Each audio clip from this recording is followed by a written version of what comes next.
Hello friends, welcome to back my channel education hub. तो हम क्या टेंसों के बारे में पढ़ रहे थे। हमारा प्रेजेंट हो चुका था, पास्ट हो चुका था, हम फ्यूचर की बात कर रहे थे। फ्यूचर सिंपल हमने पढ़ लिया था। मैं कल जाऊंगा, मैं कल खाऊंगा, मैं कल घूमूंगा, मैं कल मंदिर जाऊंगा, मैं कल भगवान से प्रार्थना करूंगा। तो ये हमारा फ्यूचर सिंपल टेंस था। ठीक है, आज हम बात करते हैं फ्यूचर कंटिन्यूअस टेंस की कि ये होता क्या है। तो सबसे पहले हम इसकी डेफिनेशन की बात करते हैं। तो the future continuous tense that indicate that something will occur in the future, the action is ongoing in the future. अपना जो काम है वो फ्यूचर के अंदर ही चलता रहता है। कंटिन्यूअस है इसलिए आईएनजी लग जाएगा। द जो अपना एक्शन अकर होता है वो फ्यूचर टेंस में ही होगा और फ्यूचर में ही खत्म हो जाएगा। ऐसे नहीं मैं कल जाऊंगा तो अपन ऐसे थोड़ी ना मैं जाता हूँ प्रेजेंट में चालू हो गया। मैं कल ही जाऊंगा, कल ही अपना काम स्टार्ट होगा और कल ही होगा जो होगा फिनिश। ठीक है, प्रेजेंट या पास्ट से इसको कोई मतलब नहीं होता, इसलिए फ्यूचर टेंस कम यूज होता है। प्रेजेंट और पास्ट ज्यादा यूज होते हैं, लेकिन पढ़ना तो हमको फ्यूचर भी पड़ेगा। एग्जाम में क्वेश्चन तो इसके भी आते हैं। तो ठीक है, अब हम इसके स्ट्रक्चर की बात करें कि इसका स्ट्रक्चर क्या होता है। तो देखिए, subject plus will be plus verb की first form plus ING plus object. क्या लगता है इसमें? विल बी अपनी मेन हेल्पिंग वर्ब होती है और जो मेन वर्ब होती है उसमें क्या लगता है? आईएनजी लगता है। तो जैसे she will be reading tomorrow, वह कल पढ़ रही होगी। तो she plus will be plus read अपनी वर्ब की फर्स्ट फॉर्म में, इसमें लग गया आईएनजी प्लस टुमेरो।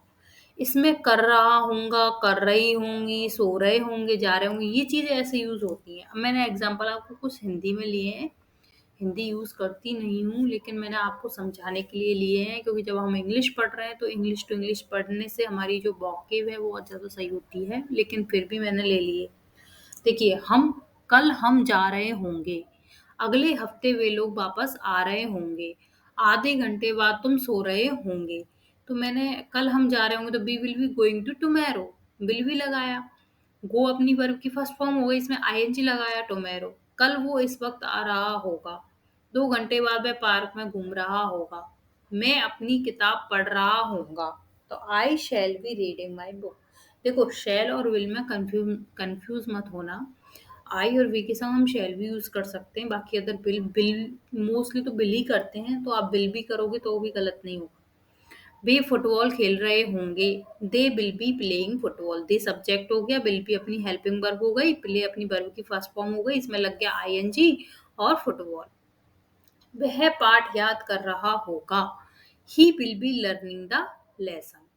तुम मेरे नौकर को बुला रहे होंगे, you will be calling my servant. You क्या हो गया? सब्जेक्ट, विल बी अपनी हेल्पिंग वर्ब हो गई, कॉल अपनी मेन वर्ब हो गई, इसमें आईएनजी लग गया, कॉलिंग हो गया, माई सर्वेंट ऑब्जेक्ट हो गया, ही सब्जेक्ट हो गया, विल बी अपनी हेल्पिंग वर्ब हो गई, लर्न अपनी क्या हो गई? मेन वर्ब, इसमें आईएनजी लग गया, द लेसन। अब हम इसी की बात करें नेगेटिव सेंटेंस की। नेगेटिव सेंटेंस में क्या होता है बच्चों? नोट लग जाता है। ठीक है, मैंने पहले भी आपको पढ़ाया है, आपको पता ही होगा। Subject plus will not be plus verb की first form plus ING plus object. तो विल नॉट थर्ड नंबर पे आ गया। तो सब्जेक्ट क्या हो गया अपना? शी। जैसे she will not be coming, वह नहीं आ रही होगी। तो she plus will not be plus come अपनी वर्ब की फर्स्ट फॉर्म हो गई, इसमें लग गया आईएनजी। तो she will not be coming. इसके कुछ और एग्जाम्पल अपन बात करते हैं। जैसे she will not be going there, वह वहां नहीं जा रही होंगी। सी सब्जेक्ट हो गया, विल नॉट बी अपनी हेल्पिंग वर्ब हो गई, गो अपनी मेन वर्ब हो गई, इसमें लगा ING going there. We won't be sleeping. I will not be taking the examination. They will not be enjoying the weather. They will not be enjoying the party. तो दे अपना subject हो गया, will not B अपनी वही helping verb हो गई, enjoy अपनी main verb हो गई, एंजॉय, एंजॉयड, एंजॉयड। तो आईएनजी लगा तो एंजॉयिंग होगी द वेदर। अब हम बात करते हैं इंट्रोगेटिव सेंटेंस की। इंट्रोगेटिव सेंटेंस आपको पता है कि इसमें क्वेश्चंस वाले होते हैं, इनसे क्वेश्चंस पूछे जाते हैं। तो इसमें क्या होता है आपको पता होना चाहिए, हेल्पिंग वर्ब आगे आ जाती है। तो will plus subject plus be plus verb की फर्स्ट फॉर्म प्लस आईएनजी। तो will I be playing tennis at 10 tomorrow. ठीक है, क्या क्या मैं कल टेनिस खेल रही होंगी? Will we going to the enjoy party? क्या मैं कल पार्टी को एन्जॉय कर रही होंगी? तो विल, वी हो गया अपना सब्जेक्ट, वी लगेगा ही। इस बी और बी में कंफ्यूज मत होना, दोनों अलग अलग हैं। ये डब्ल्यू वाला भी है, वो ए बी वाला भी है।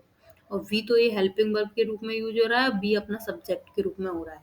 और गो अपनी क्या हो गई, मेन वर्ब हो गई, इसमें आईएनजी लग गया, going the to enjoy the party. अपन कुछ और एग्जांपल इसके देखें तो will, shall, she be going there? Will we, will we be sleeping? क्या हम सो रहे होंगे? तो विल अपना क्या हो गया, हेल्पिंग वर्ब हो गई। वी अपना सब्जेक्ट हो गया, वी लगता है हेल्पिंग वर्ब में, स्लीपिंग। स्लीप अपनी क्या हो गई, स्लीप, स्लेप्ट, स्लेप्ट। एक बार और बता रही हूँ, सारी वर्ब्स को लर्न कर लेना, क्योंकि वर्ब के बिना आप कंफ्यूज हो जाओगे क्या होती है स्लीपिंग। ठीक है। Will I be taking the examination? क्या मैं कल एग्जाम दे रहा हूँगा? Will they be enjoying the weather? क्या वे वेदर, मौसम को एंजॉय कर रहे होंगे? Will they be enjoying party? क्या वे पार्टी को एंजॉय कर रहे होंगे? देखो सेंटेंसों की कोई कमी नहीं है, खूब एग्जांपल्स मिल जाएंगी, लेकिन समझाने के लिए मैंने बहुत कम कम 5 एग्जांपल्स लिए हैं, और भी लेकर आऊंगी अच्छे अच्छे एग्जांपल जो एग्जाम में आए हुए हैं। अगर आपको मेरी वीडियो इसको लेके पसंद आई हो तो आप प्लीज़ मुझे फॉलो करें और शेयर करें, मेरी वीडियो को सब्सक्राइब करें। अपना फ्यूचर कंटिन्यूअस टेंस खत्म हो चुका है, कल हम बात करेंगे फ्यूचर परफेक्ट की। दो दो टेंस और बचे हैं, फ्यूचर परफेक्ट और फ्यूचर परफेक्ट कंटिन्यूअस। इसके बाद हम एक टेस्ट टेस्ट के क्वेश्चंस मैं डालूंगी एक वीडियो में, जिसमें आपको खुद को सॉल्व करने हैं। मैं आंसर नहीं लिखूंगी, मैं बताऊंगी भी नहीं, ओनली क्वेश्चंस होंगे, आपको सॉल्व करने हैं। अगर आपको मेरी वीडियो पसंद आई हो तो प्लीज़ लाइक करें, शेयर करें एंड सब्सक्राइब करें। Thank you.